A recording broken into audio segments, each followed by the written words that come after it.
The UP समाचार। जी महाराज जी, अगर बात की जाए तो आप आज काशी से लेकर पूरे देश विदेश में अपने छात्रों के बीच में प्रसिद्ध हैं, जिनको आपने शिक्षा दी है, दीक्षा दी है। महाराज जी, मैं चाह रहा था कि आप अपना शुभ परिचय देते हुए अपने संस्था के बारे में थोड़ा सा बताएं। पहले मैं समस्त देशवासियों को गणेश चतुर्थी की पावन पर्व की ढेर सारी हार्दिक शुभकामनाएं देते हैं। मैं आचार्य किशोर जी महाराज, अध्यक्ष श्री जैन चैरिटेबल ट्रस्ट और काशी प्रांत के अध्यक्ष भारत तिब्बत सहयोग मंच के, वर्तमान में जो कुछ भी परिस्थितियां हैं भगवत कृपा से है।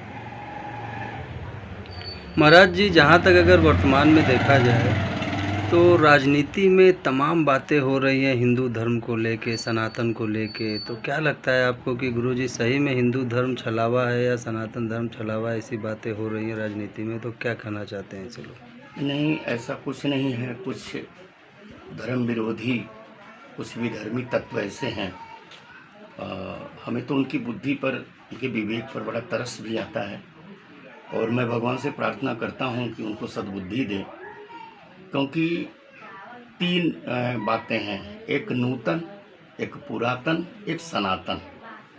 नूतन तो नया हो गया, पुरातन पुराना, लेकिन जो सनातन है ये सृष्टि के आदिकाल से है, समाप्त होने वाला नहीं है।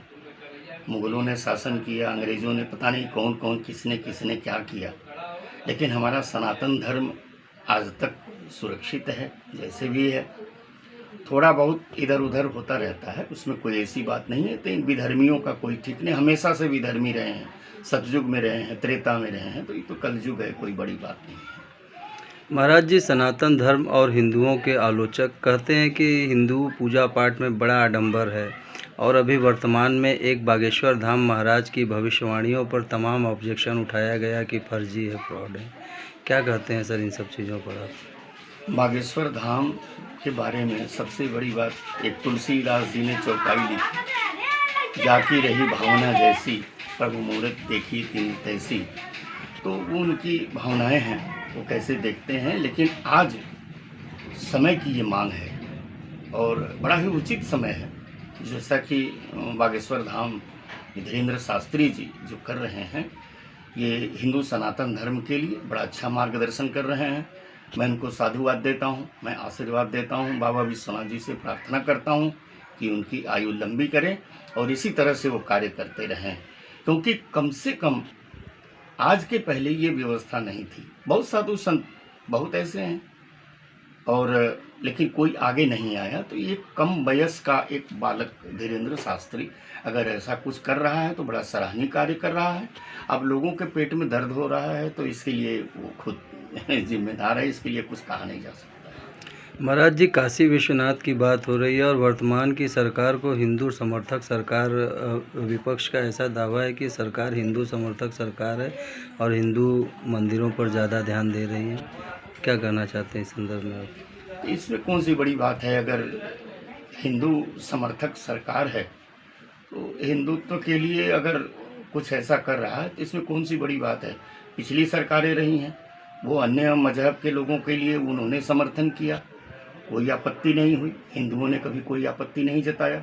अब हिंदू का नंबर आया है, हिंदू समर्थक सरकार है, तो इसमें लोगों को भी ऐसा नहीं होना चाहिए, क्योंकि पहले की सरकारें बहुत कुछ कर चुकी हैं जो कि हिंदुओं के विरुद्ध की हुई हैं। हिंदुओं के दमन के लिए उन्होंने जो कुछ भी और रवैया अपनाया है वो अत्यंत निंदनीय है, उसे नहीं कहा जा सकता। लेकिन आज जो वर्तमान परिप्रेक्ष्य में हो रहा है ये समय की मांग है, समय के हिसाब से बहुत ही सराहनीय कार्य हो रहा है, होना भी चाहिए।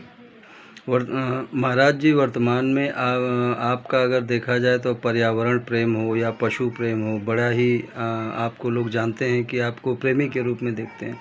अभी आपने मोरपंखी और मोर का पंख बेचने वालों के खिलाफ एक मुहिम उठाई है, क्या कहना चाहते हैं इस संदर्भ में आप?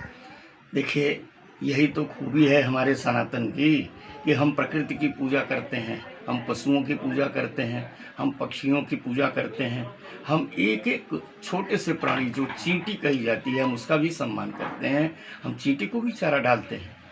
अब आप सोचें हम अपने शौक के लिए किसी प्राणी की हत्या करें, ये कहाँ तक उचित है।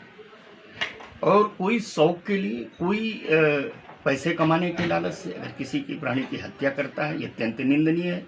और फिर वो राष्ट्रीय पक्षी मोर है, उसकी हत्या हो रही है, इस पर सरकार को भी गंभीरता से ध्यान देना चाहिए। जो ऐसे हत्यारे हैं, जो इस तरह का कुकृत्य करते हैं, उनके खिलाफ दंडात्मक कार्यवाही करनी चाहिए। और मैं जनता जनार्दन से विशेषकर ये निवेदन करना चाहूँगा कि ऐसा न होने दें। अगर ऐसा हो रहा है तो रोकें, अपने शौक के लिए किसी प्राणी की हत्या ना करें। महाराज जी, आप काशी को जीते हैं, काशी आपके रगों रगों में वास करती है। वर्तमान में कुछ बुद्धिजीवी ऐसा कहते हैं कि काशी का वास्तविक स्वरूप खो रहा है और काशी जो प्राचीन आध्यात्मिकता की ओर थी वो आधुनिकता की ओर जा रही है, तो इससे काशी का विनाश होने का संभव है आगे चल के। क्या कर सकते हैं इस पे आप? देखिए, काशी का विनाश तो कभी नहीं हुआ है, न कभी होगा। जब महाप्रलय हुआ तब भी काशी का विनाश नहीं हुआ है। एक है कि सृष्टि का अपना सिद्धांत है परिवर्तन, परिवर्तन होता रहता है, पहले भी हुआ है। और सृष्टि के सिद्धांत को कोई बदल नहीं सकता है, परिवर्तन होना ही होना है, वो उसका सिद्धांत है। ये सृष्टि का अपना स्वभाव है, होता रहेगा। अब आधुनिकता के लिए आधुनिक, सारे लोग आधुनिक होते जा रहे हैं। बुद्धिजीवी क्या, प्रबुद्ध वर्ग के लोग को भी इसमें सोचना चाहिए। आज जो विश्वनाथ मंदिर कॉरिडोर की जो स्थिति है, कभी कोई कल्पना भी नहीं किया रहा होगा। आज जो स्थिति देख रही है, हर कोई सराहना करने के लिए विवश है।